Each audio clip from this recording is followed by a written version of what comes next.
Waalaikumsalam.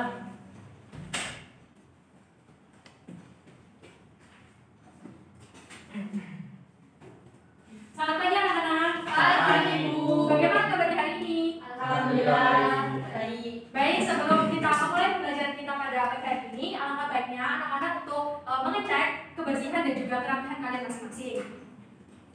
Sudah rapi dan bersih? Sudah. Baik. Sebelum kita memulai pembelajaran kita hari ini, ada baiknya juga teman-teman untuk berdoa supaya pembelajaran kita diberikan kemudahan dan juga kelancaran. Kepada Bayu, silakan dipimpin.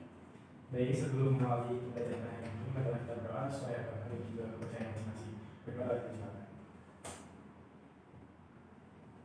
Berdoa dan berdoa. Baik, terima kasih Bayu. Baik anak-anak, apa ada yang tidak masuk hari ini? Masuk semua, Bu. Nihil ya berarti. Iya. Baik. Sebelum kita memulai pembelajaran hari ini, Ibu mau tanya nih ke anak-anak. Hari ini kalian sudah berpindah belum sih? Berpindah tempat dari satu tempat ke tempat yang lainnya? Ya. Nah, kepada Ines, apa nih perpindahan Ines hari ini? Dari rumah ke kelas Bu. Baik, benar sekali. Karena materi kita pada hari ini ada hubungannya sama yang namanya perpindahan. Ada yang tahu nama lain dari perpindahan itu apa? Mobilitas. Baik, benar sekali karena pada hari ini kita akan membahas tentang mobilitas. Tapi tidak hanya perpindahan dari satu tempat ke tempat yang lainnya saja yang akan kita bahas. Karena hari ini kita akan membahas tentang mobilitas sosial. Nah, tadi kan kalian sudah bilang kalau perpindahan itu adalah mobilitas. Lalu kalian ada yang tahu nggak sih mobilitas sosial itu apa? Tidak tahu? Baik. Mobilitas sosial adalah suatu perubahan mengenai kedudukan seseorang dari satu lapisan ke lapisan yang lain. Bisa dari lapisan yang rendah ke lapisan yang tinggi, atau ke tingkat yang tinggi, atau ke tingkat yang lebih rendah. Atau bisa juga hanya berpindah tempat dari satu tempat ke tempat yang lainnya begitu. Nah, selanjutnya ada bentuk-bentuk dari mobilitas sosial. Yang pertama ada mobilitas sosial vertikal, dan yang kedua ada mobilitas sosial horizontal. Nah, mobilitas sosial vertikal ini dibedakan menjadi dua, yaitu yang pertama mobilitas sosial vertikal ke atas, dan yang kedua yaitu mobilitas sosial vertikal ke bawah. Nah, mobilitas sosial vertikal ini adalah perpindahan dari kedudukan seseorang atau suatu kelompok dari tingkat yang lebih tinggi ataupun sebaliknya. Nah, mobilitas sosial vertikal ke atas ini merupakan perpindahan kedudukan seseorang atau kelompok dari lapisan yang rendah ke lapisan yang lebih tinggi. Lalu ada juga mobilitas sosial vertikal ke bawah. Nah, mobilitas sosial vertikal ke bawah ini merupakan kebalikan dari mobilitas sosial vertikal ke atas, yakni dari lapisan ke tinggi ke lapisan yang lebih rendah. Selain itu ada mobilitas sosial horizontal. Mobilitas sosial horizontal ini perpindahan kedudukan seseorang atau kelompok dengan lapisan yang sama, seperti berpindah tempat atau hanya berpindah tempat pekerjaan gitu. Nah, selain itu Ibu akan memberikan contoh dari adanya bentuk-bentuk mobilitas ini. Yang pertama ada mobilitas sosial vertikal ke atas. Seperti yang anak-anak bisa lihat pada layar, di situ Ibu sudah memberikan contoh nih. Pada mobilitas sosial vertikal ke atas ada seorang guru honorer, yang mana guru honorer ini memiliki etos kerja yang tinggi, sangat rajin dalam mengajar dan sangat sayang pada murid-muridnya gitu. Nah, setelah guru itu memiliki tingkat semangat kerja yang tinggi, akhirnya guru itu diangkat menjadi guru P3K gitu. Nah, selanjutnya ada mobilitas sosial vertikal ke bawah. Nah, pada mobilitas sosial vertikal ke bawah ini, Ibu mengambil contoh seorang manajer. Karena manajer ini memiliki kerja yang malas-malasan dan tidak semangat dalam bekerja, akhirnya seorang manajer tadi itu diturunkan jabatannya menjadi karyawan biasa. Nah, ini juga menunjukkan sebuah mobilitas sosial vertikal ke bawah karena menurunnya jabatan seseorang gitu. Nah, selain mobilitas sosial vertikal, Ibu juga mempunyai contoh yaitu mobilitas sosial horizontal. Nah, anak-anak ada yang tahu nih gambar siapa? Menteri. Ya, jadi bapak ini namanya itu adalah Bapak Ignatius Jonan, yang mana pada awalnya bapak ini memiliki menjabat sebagai Menteri Perhubungan. Lalu karena masa jabatannya sudah habis, bapak ini lalu digantikan menjadi Menteri ESDM. Nah, mengapa bapak ini itu tetap mengalami mobilitas sosial horizontal? Karena bapak ini itu tidak naik jabatan, juga tidak turun jabatan, hanya berpindah jabatan saja. Nah, itu juga menunjukkan bahwa bapak ini mengalami mobilitas sosial horizontal gitu. Selanjutnya, selain bentuk-bentuk mobilitas sosial, ada juga faktor-faktor dari mobilitas sosial. Nah, di sini ada faktor pendorong dan juga faktor penghambat dari mobilitas sosial. Yang pertama, ada faktor-faktor pendorong dari mobilitas sosial. Yang pertama ada faktor struktural. Kenapa sih faktor struktural itu bisa mendorong terjadinya mobilitas sosial? Nah, hal itu karena berkaitan dengan kesempatan seseorang untuk menempati sebuah kedudukan dan kemudahan untuk memperolehnya. Yang kedua ada faktor individu, yang mana faktor individu ini berkaitan dengan kualitas individu yang bisa dilihat dari segi pengalaman maupun sikap individu tersebut. Jadi kembali lagi ke masing-masing individu. Yang ketiga ada faktor ekonomi. Jika ekonomi dalam masyarakat itu cenderung baik, maka kemungkinan besar mobilitas sosial itu dapat terjadi dalam masyarakat tersebut gitu. Yang keempat ada faktor politik. Nah, faktor ini itu sangat bergantung pada situasi politik suatu negara. Yang kelima ada faktor kependudukan yang mendorong individu dan pemerintah untuk mengarahkan masyarakat supaya dapat berimigrasi ke satu daerah ke daerah yang lain gitu.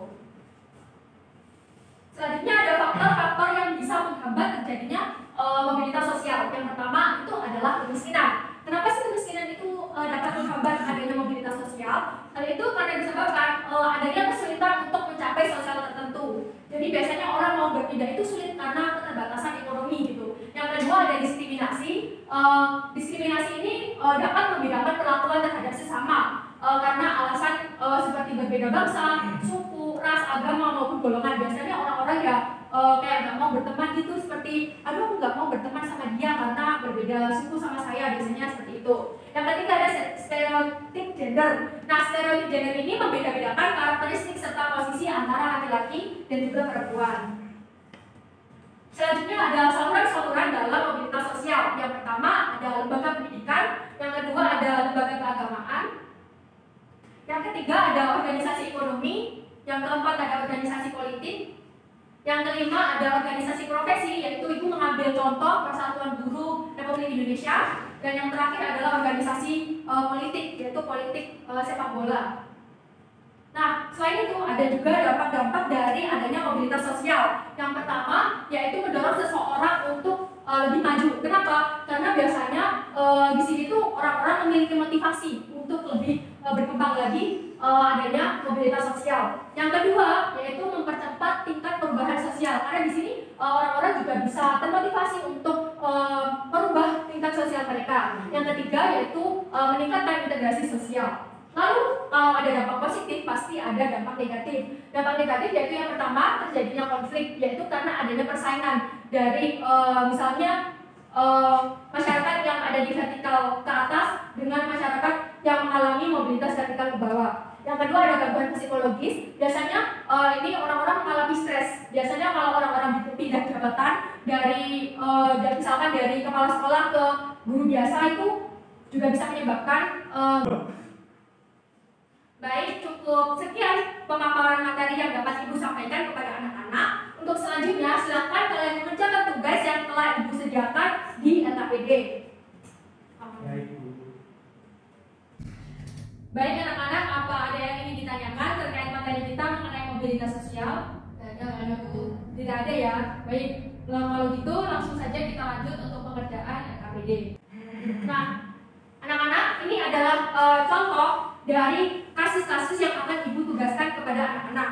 Nah, karena di sini kita memiliki 4 orang, jadi kita bagi 2 kelompok ya. Setiap kelompoknya terdiri dari 2 anak.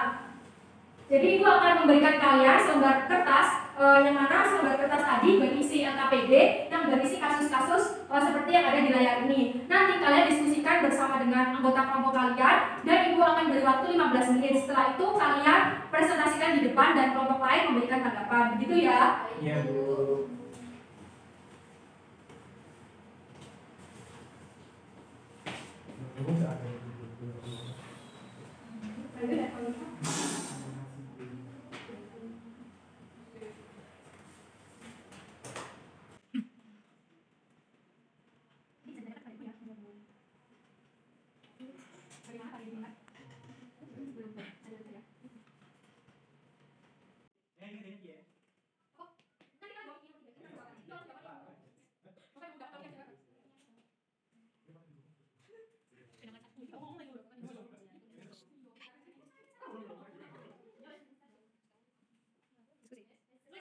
Baik anak-anak, apa kalian sudah selesai mengerjakan? Sudah. Oke, kalau begitu